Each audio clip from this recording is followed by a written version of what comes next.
Alright, so last time we put the new spindle in here and we put the bit on. Now we gotta get ready to cut, and this thing is just back and forth this way, and we gotta adjust the fence.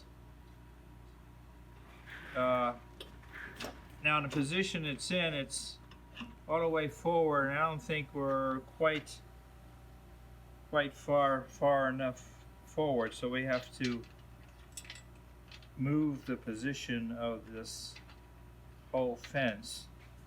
I take these screws off here.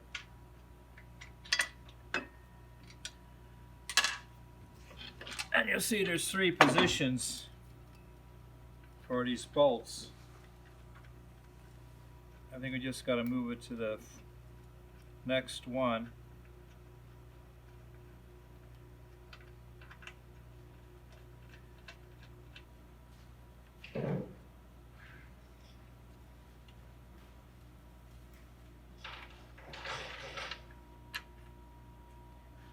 Usually I just put these in by hand and don't tighten them down very hard, as they don't really need to be tightened, so it's easy to change them. I'm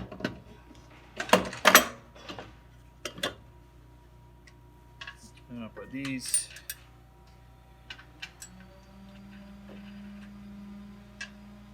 back on.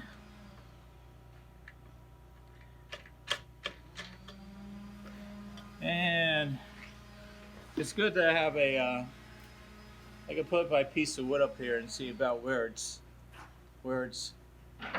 cutting. We'll try it there. That might look pretty good. Then I gotta make sure that this isn't hitting this fence. I got in the right place. Tighten that. Now occasionally if you have a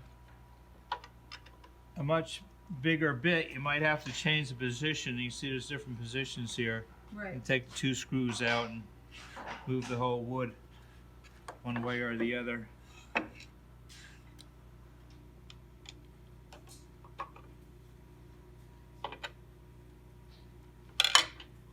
That misses everything. Okay. And what I'm going to do right now, I'm just going to touch it to make sure it's spinning in the right direction. Yeah, it's going the right way. You know there's the switch down here is for reversing direction. If this bit was put on upside down the other way, it would be facing this way, and you have to change the direction.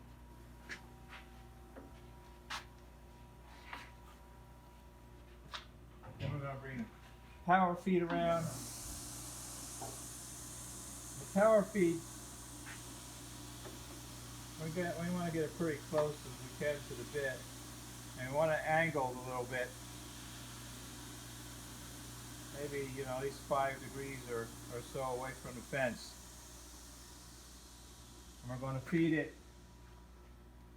in the same direction that the cutter's cutting. That'll give you your cleanest cut. And we're angling that power feed towards the fence. That keeps it against the fence. If it's out the other way, it'll move it away from the fence. And so I got that position. So I'm going to just lock that down. This one moves it in and out. And then I'll lock that one down. If these aren't locked down good, they'll start moving while it's cutting. Use this little pipe here, make sure they're down. And then we're going to check the height. I put this under here next to the rollers. And the rollers want to be 1/4 to 1/8 lower than the wood that you're putting through there.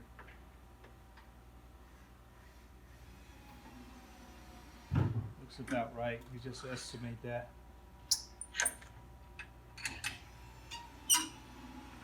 Tighten that one up, and we should be ready to cut. Now,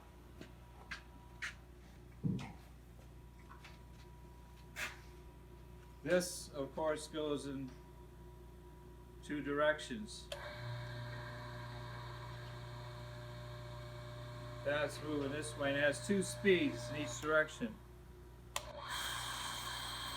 There's a fast and a slow. I never use a fast speed cutting on this. I always use a slow speed.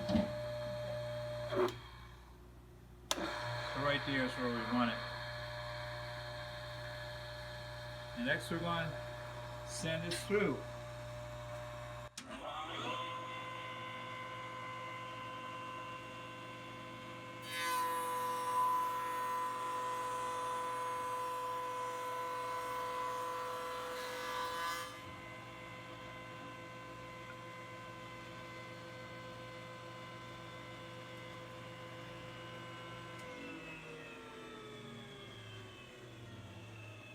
Always do a test cut and see if this is what you want.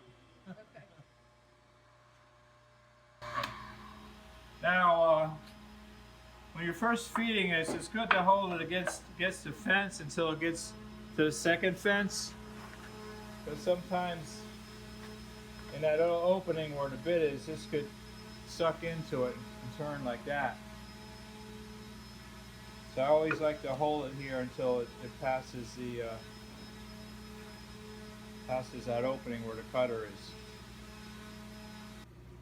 So what if you have to adjust it a little bit? Just up and down? Yeah, you know, this this moves a bit up and down. You can lock it here. And of course the fence could move back and forth a little bit.